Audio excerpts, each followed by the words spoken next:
सभी भक्तों को धन्यवाद प्रणाम। आज के मॉर्निंग जप सेशन में सबका स्वागत है। हम स्वागत करेंगे ब्रजेश्वर प्रभु का। प्रभु जी आपका स्वागत है। गीता का ये जो सीरीज चल रहा है, इसमें आज आप चैप्टर 2 श्लोका नंबर 19 का हमें बताएंगे। हरे कृष्णा प्रभु, प्रणाम। थैंक यू सो मच प्रभु। हरे कृष्णा। ओम अज्ञानतिमिरन्धस्य ज्ञानजानशलाकया चक्षुरुन्मीलितं येन तस्मै श्री गुरुवे नमः। श्री गुरु एंड गौरंगो की जय। हिज डिवाइन ग्रेस शिला प्रभुपाद की जय। हिज होलीनेस गुरु महाराज की जय। सब शिक्षा गुरुओं की जय। हर ग्रेस रेवती माता जी की जय। All glories to the simple devotees. Hare Krishna, सबको मेरा प्रणाम। एक बार छोटा रिकैप हम देख लेते हैं। हम सुन रहे हैं भगवान श्री कृष्ण हम सुन रहे हैं भगवान Shri Krishna, supreme personality of godhead और महारथी अर्जुन के बीच की वार्ता।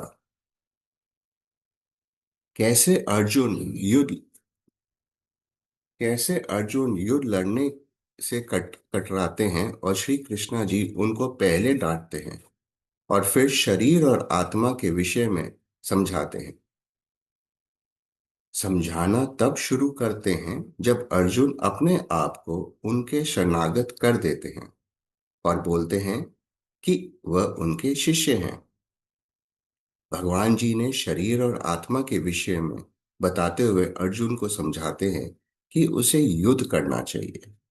वो कहते हैं कि आत्मा कितना सूक्ष्म है, शाश्वत है, भगवान का अंश है और भौतिक शरीर नश्वर है और अंत तो निश्चय है ही, बस समय की बात है।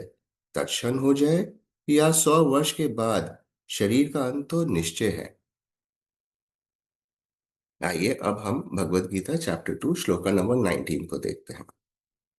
याएनं वेत्ति हन्तरं यश्चैनं मन्यते हतम् उभोतो न विजानीतो नयम हन्ति न हन्यते।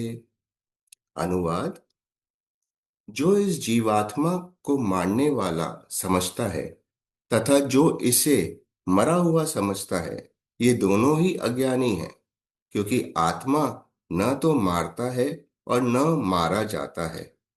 तात्पर्य शिला प्रभुपाद द्वारा। शिला प्रभुपाद की जय।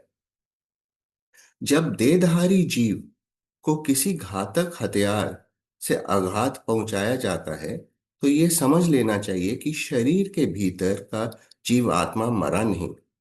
आत्मा इतना सूक्ष्म है कि इसे किसी तरह के भौतिक हथियार से मार पाना असंभव है, जैसे कि अगले श्लोकों से स्पष्ट हो जाएगा। न ही जीवात्मा अपने आध्यात्मिक स्वरूप के कारण वध्य है, जिसे मारा जाता है या जिसे मरा हुआ समझा जाता है। वह केवल शरीर होता है, किंतु इसका तात्पर्य शरीर के वध को प्रोत्साहित करना नहीं है। वैदिक आदेश है, मां हिंस्यान सर्वभूतानि, किसी भी जीव की हिंसा न करो। न ही जीवात्मा अवध्य है का अर्थ यह है कि पशु हिंसा को प्रोत्साहन दिया जाए। किसी भी जीव के शरीर की अनधिकार हत्या करना निंदनीय है और राज्य तथा भगवत विधान के द्वारा दंडनीय है। किंतु अर्जुन को तो धर्म के नियम अनुसार मारने के लिए नियुक्त किया जा रहा था, किसी पागलपन वश नहीं। यहाँ श्री भगवान अर्जुन को आत्मा के दो महत्वपूर्ण लक्षण के बारे में बताते हैं। वो कहते हैं कि जो लोग ये लक्षण को नहीं जानते, तो वह सब अज्ञानी हैं और इस अज्ञान के कारण वे अधर्म कर्म में लगे रहते हैं। वे दो परिस्थिति क्या है? एक, कि आत्मा कभी मर नहीं सकता और ना कभी किसी को मार सकता है। अर्जुन के सामने युद्ध था और उनके सामने उनके रिश्तेदार थे, गुरुजन थे, और उनको मारने के लिए सोच रहे थे कि कैसे युद्ध करें। भगवान कहते हैं कि सिर्फ अज्ञानी है जो सोचता है कि वह किसी को मारता है या वो मर जाता है। मारना या मरना ये दोनों ही आत्मा की स्थिति से संभव नहीं है।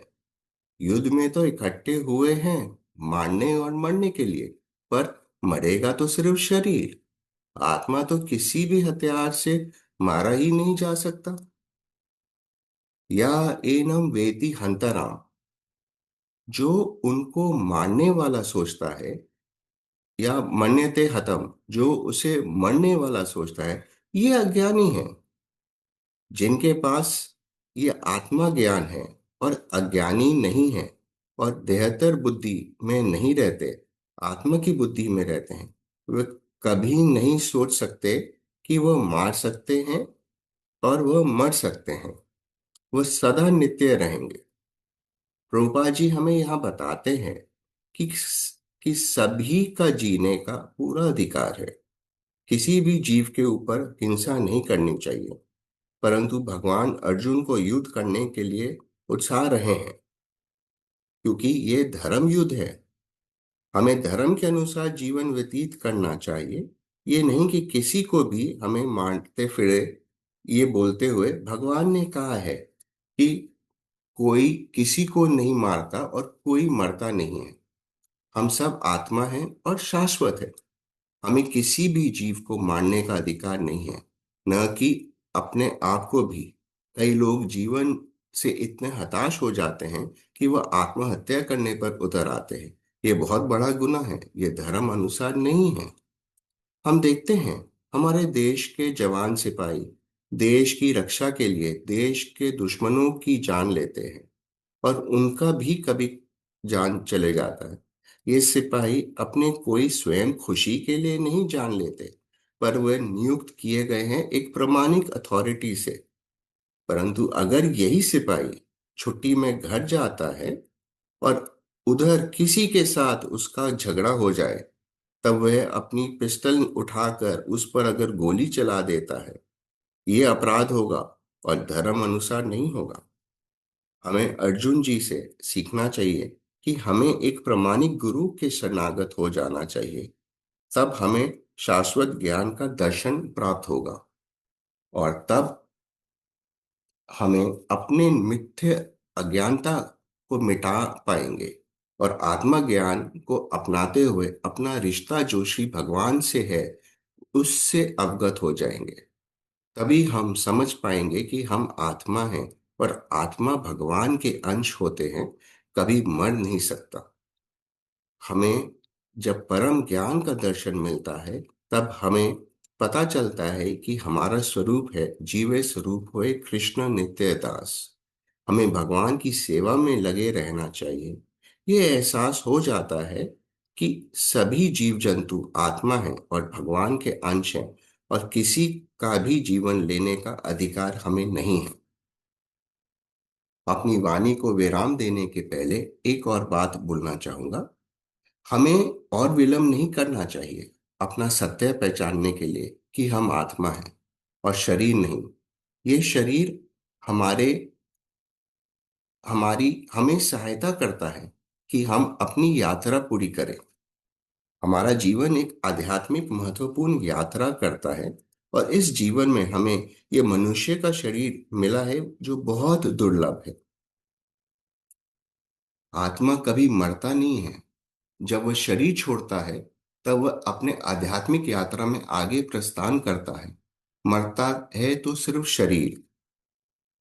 हमें इस जीवन में चैतन्य महाप्रभु के हरिनाम संकीर्तन, हरे कृष्णा कृष्णा कृष्णा हरे हरे, हरे राम राम राम हरे हरे का संग करना चाहिए।